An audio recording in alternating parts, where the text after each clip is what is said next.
All right, take three. Here we go. Quests in literature. Okay, so I'm going to be talking about what a quest is and why it relates to our sci-fi books. This is taken from the book How to Read Literature Like a Professor. We're going to start with a scenario here. What if? Say there's a boy named Jimmy. Jimmy's mother sends him to the store to buy some eggs. And on the way to the store, Jimmy runs into some school bullies who are picking on the girl that he likes. We'll call her Betsy. Before he realizes it, Jimmy jumps off his bike and throws himself at the bully's leader, Calvin. Jimmy shoves Calvin into the dirt.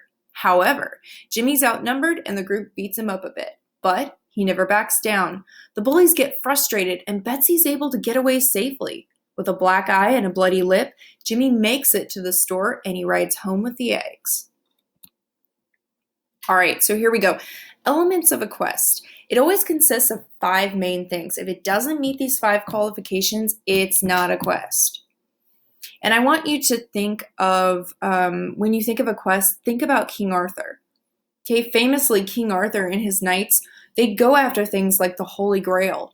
One of the things that I thought of as I was looking back on my takes 1 and 2 before this, Gawain and the Green Knight. I don't know if you've read that one, but Gawain is a knight who is supposed to be virtuous, and he learns about honesty, and he learns about the importance of honesty to the point where he almost loses his head.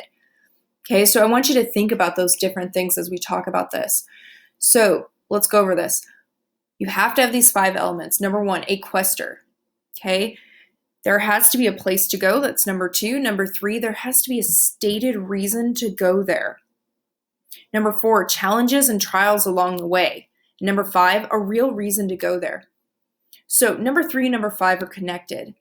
Number 3, a stated reason to go there. Okay, Gawain, he's told by the Green Knight that in, I think it's like a year and a day or something like that, he has to go and get his head chopped off because he chops off the Green Knight's head. I want you to think of something else, and I was really excited because I thought of this one earlier. Indiana Jones.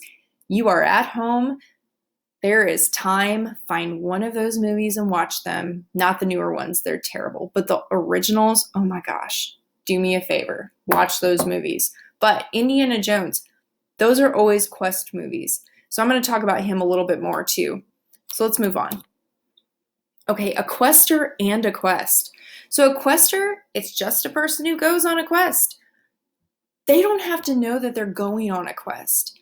And they have to be told to go. So like, let's take Indiana Jones, for example. He's always told by like Marcus, the guy who runs the museum, or in Indiana Jones and the Holy Grail, he's actually told to go on this quest by his dad because he has to go rescue his dad. But Indiana Jones doesn't know that this is going to be a big deal of self-knowledge for him. He has no idea. So let's go back to our original story about Jimmy, though. It says, say there's a boy named Jimmy. Jimmy's mother sends him to the store to buy some eggs.